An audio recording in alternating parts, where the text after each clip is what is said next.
I'm Daniella and you're watching episode 8 of Live Darts TV. Today we're joined with Paul Nicholson and Chris Dobey. Chris, thanks for coming in and joining us. First of all, 2018, how would you assess your start to the year? I've had a good start of the year compared to what I did last year. I've been practicing a lot more and putting more time in on the board, and it's paid off. So just outside the holy grail of the top 32, hoping to be in there very soon? Oh yeah, without a doubt. That's everybody's dream. You want to be amongst the world's elite, and I've just set myself a few targets. It's been to get into the top 32 for the past year or so now, and it's been hard for us, to be honest, and I've just got to keep fighting. I just keep losing out in a bit sloppy games where you can't quite get over the winning line, and that's cost us the last few months or so. So I just need to sort that right and hopefully shoot up the rankings. Cool. Obviously, going to take you back to the Worlds. Played Phill. Yeah. First round. When the draw was done, what was your initial thought that you had Phill in his last Worlds?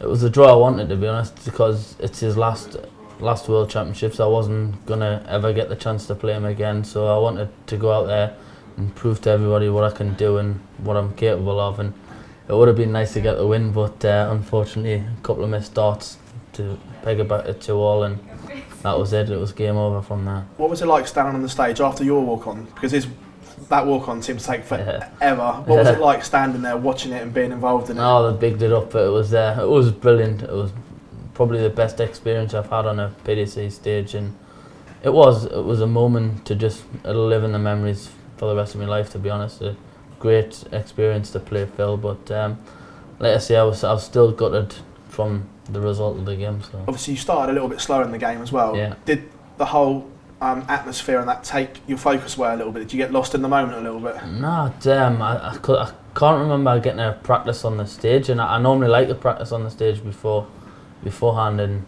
just to find my feet, and it took us a while to find it up there, and unfortunately I give him a easy start to the game. Start. Yeah. I was going to say, from 2-0 down, there was like a switch when you started hitting 180s for fun, got back to 2-1, and we saw that Phill Taylor chomping the flight at one point, and was like, oh, hang on a minute, could it happen? That's my problem. I give too many people too much of a head start, and I can't seem to claw it back. It's I don't know what it is. I need to sort that part of my game out and start the match well. So it's just something to build on, and I will get there and work on that.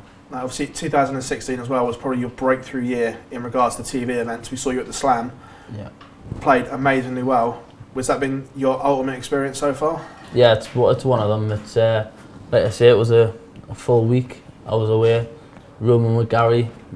Honestly, it's he says he doesn't practice. I made him practice for the week when I was there, and it was one of my best so moments. You come through a tough group as well, which must have been nice. When you get drawn in that, you're like, this is tough, and you come through in second. Yeah, when I seen the draw, to be honest, Scott Mitchell, I know what he was capable of. A.D. Lewis, fantastic player, and Benito was playing brilliant dart at the time as well, and I knew it was going to be a tough group. And when I played Benito the first game and 4-0 down, I'm thinking, just don't lose 5-0, don't lose 5-0, just make it back up in legs.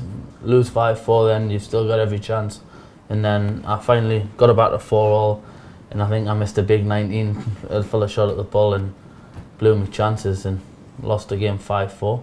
But I took it into the next game, managed to beat I think it was 80. Yeah. The second game I beat 80, which brought it on to Scott Mitchell, and it was a bit nervy game. I got a good start against Scott, and if I remember rightly, he pegged it back, and I started thinking, man, just throw one or two good legs, you've got it. And then I managed to kill the game off and get over the winning line, and it was a great feeling. The last 16 game against Jamie Hughes had absolutely everything. Yeah. Jamie being the local lad, was that tough? Because the crowd were tough on you that night. Yeah, I've experienced playing a few local lads now, and you'll never forget the one against Jamie Hughes. The crowd were pretty much silent. I think I had a 10 dart leg to go 9-5 up, just needing one leg. I'm thinking, got it, yeah, got it. And then next minute, 9-6, 9-7, 9-8. I'm thinking, just it's not going to go for you here. And then the crowd's egging them on. And I think went to 9-9, and the crowd just, every throw, they were like whistling and stuff. And I'm thinking, oh, just ignore them. And Jamie had a great last leg, unfortunately missing, I think he missed 6 darts. Yeah. 6 darts at the double to beat us 10-9, and I think I had a 180 to leave 24 and took it out in the first dart, and the relief on my face was something special, like, to be honest. I was about to say that, then going into the quarter-final game against Wadey, did the night before take so much out of you because you looked flat compared to the night before? I think it did, to be honest. I'm not going to lie. It's just, like I said before, it's something you've got to build on and just prepare yourself for each day. Take nothing away from James Wade. His doubles were fantastic. I think he had 7 or 8 consecutive double tops, and I've watched the game back a few times now, and he's pinned the same hole in the double top. I don't know how he done it, like, but it was fantastic just to see that. But being a part of it was great, and hopefully continue and do the same again. Obviously, you touched on the Gary Anderson influence there. You're in the same stable as Ando, Michael Smith. Does he give you lots of advice, and is it good to have him there? Oh yeah, it's brilliant to have him there. He just lets you do your own thing. He doesn't put any pressure on you. He doesn't. If I needed the advice, he would be there. He would be one of the first ones to give us advice. But I don't think I need that advice. I think I just need to believe in myself, and it's all about myself. I should be giving myself a kick, and if I do anything wrong, and just putting it right. And you seen what he's done to Michael Smith. Michael Smith's come on leaps and bounds the last few years, and look what he's doing in the Premier League. Is fantastic. And no, he's a great guy to have in the team.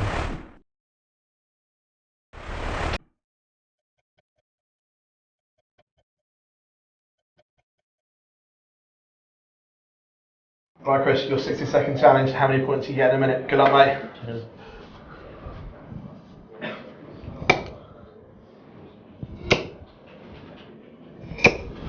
Steady.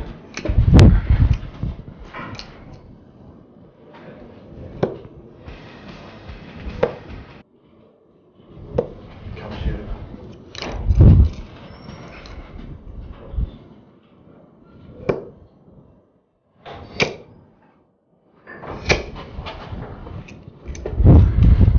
Just about halfway through, mate.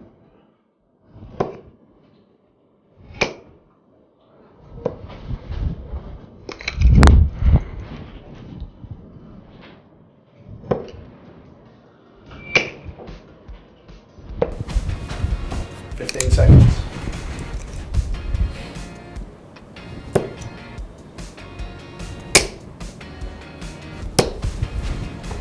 5. Done.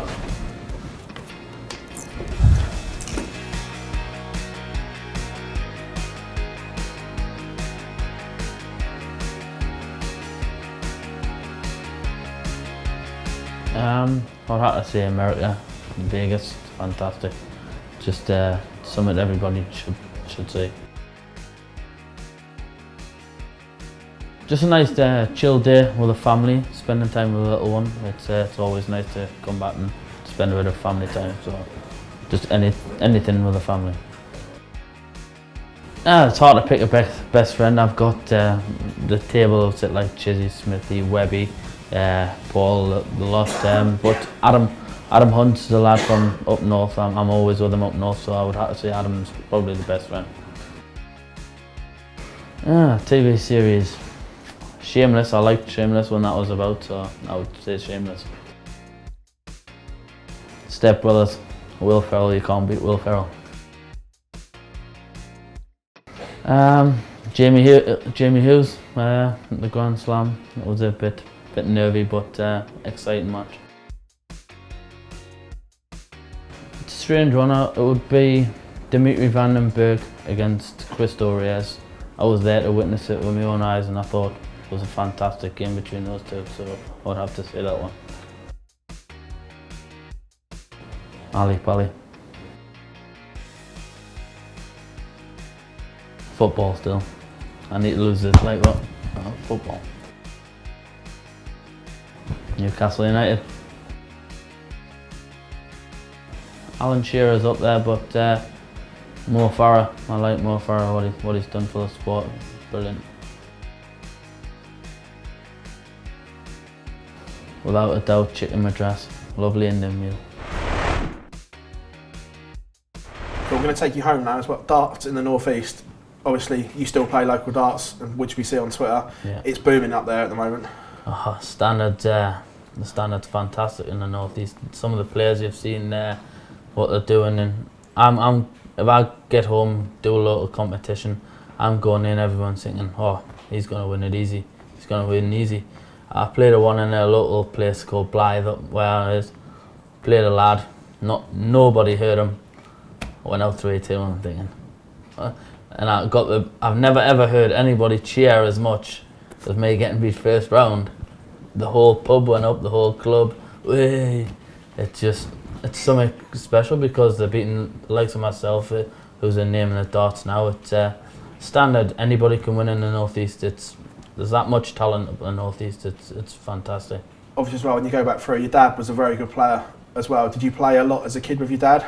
See, no, I never really picked the dart up as a kid. I was more focused on my football, and I enjoyed football. I loved watching the darts.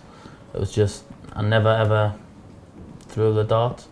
But yeah, going out with my dad's, I think he's losing it a bit now, like he hasn't got his consistency, but he's still a fantastic player, and I don't like playing him. So what made you pick one up then if you didn't start till late? It was I was actually, a funny story, you know, you're going to laugh. I was at the bingo with my mum, and one of my friends came down from the club. They were short. The Ridge Farm it's not there anymore, but that's where I started. He was short of a player for the dart team, and he come down and he said, oh, do you want to play darts tonight we're short?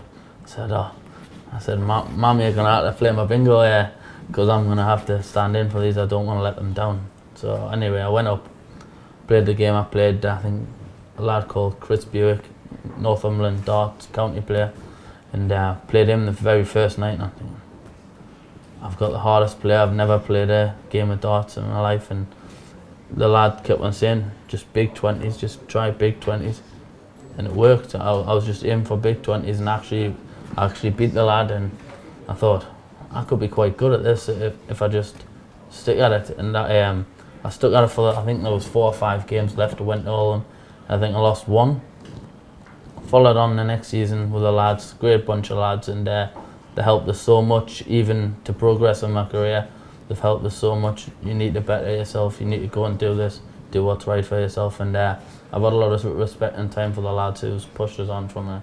When did you sort of like realise then that you were at a good enough standard to take it on to that next level?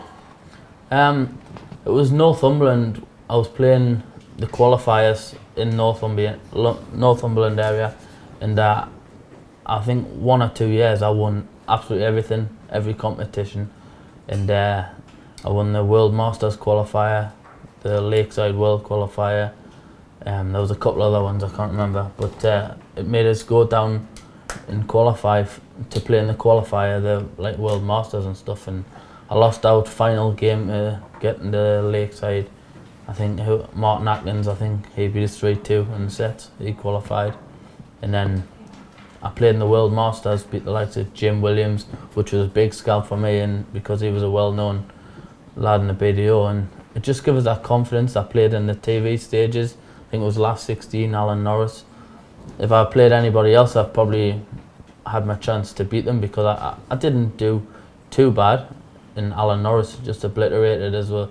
I think he had 7 or 8 180s in the four sets. It was a great experience, and that just kicked us on to wanting to do Q School, wanting to see if I'm good enough, and I give Q School a crack, and I think I finished top or second on points overall, so it was a great experience. As a young lad, was that a tough decision to make, to pack your job in, to take this seriously as a profession, knowing that if you don't win, you're not going to be earning any money? Yeah, especially with I've got a family now, and I need to try and pay them back. It's not like just for them, but it's for everything, like the house, everything else, and Yeah, it was a big risk. That's why I stuck at it for a couple of years whilst I was playing the PDC. And I just thought, I think it was when I qualified for the Grand Slam, I thought I need to put more time in. If I'm going to compete with these guys week in, week out, I need to put more time in. So I thought I've just got to let the job go and just put more and more time in. It paid off. Got to the second round of the World's quarterfinals of the Grand Slam and just started progressing, and my game lifted, and that's just where it was from there. Cool. Obviously, everyone sees you on stage, but how do you relax away from the board? What do you like to do when you're not practicing or playing darts? So I just like to chill with my family, and I'm a family man. I like spending time with my little boy and my girlfriend.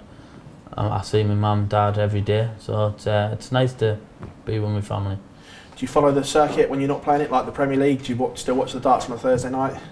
To be honest, I play Super League on a Thursday night, and every pub that I play in, they've always got the darts on, and they're thinking, who's going to win this? I said, the reason we can't bet on darts, if we could bet on darts, I'll probably bankrupt, because I would never ever get a result right. So it's one of those things. I'm pleased we can't bet. I do follow the darts a lot. I still watch BDO darts if I can, because obviously you like to see your friends do well in the BDO circuit. But when the European tour is the hardest, because I love being a part of the European tour. I got through the first couple there this year, and I lost in 3 out of the 4 finals on the other ones, and it was a big kick up the backside of me. And I just like watching the European tour. I think everything about the European tour is fantastic, so that's one of the best ones I like to watch, to be honest. Anything can happen on you've seen the past couple of weeks, and yeah, it's fantastic to watch. Cool. Moving forward into the rest of 2018, what's your ultimate goal? Only one thing in 2018 can happen, what would it be? Get through the World Championships. That's my main aim every year.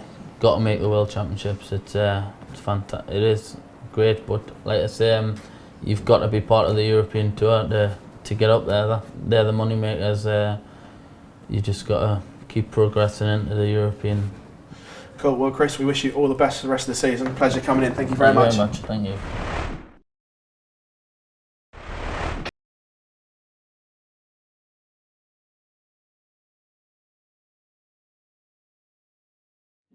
Right, Chris, second challenge time. How many bullseyes can you get in a minute? Good luck, mate.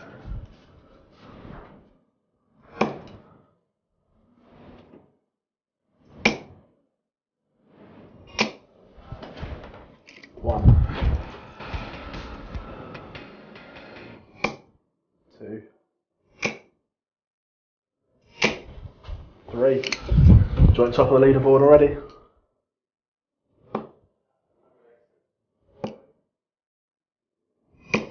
4, new leader.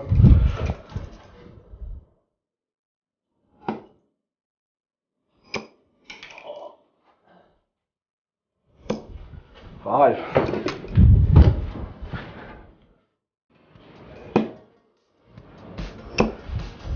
15 seconds.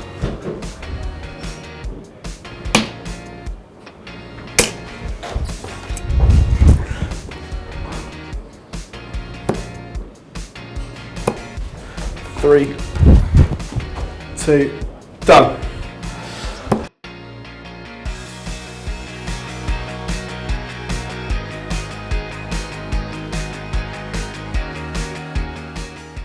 Hi, I'm Chris Dobey, and this is my tour tale. My tour tale involves Michael Smith. It was this one time in Barnsley. We normally like to go out for a meal, like an Indian meal on a night time, and it was me, Mike Smith, his cousin. I think Mike Chiswell was there. Anyway, crack on. I normally get a madras as my meal, which I like, and I think he likes a hot meal, which is a fowl, but he gets it extra hot. So anyway, you can imagine it. Anyway, I nip off, go to the toilet, come back, and I'm thinking, I'm not even that hungry anymore. I'm a bit stuffed. He said, no, carry on, eat your food. I went, no, I'm stuffed. He goes, go on, just eat it.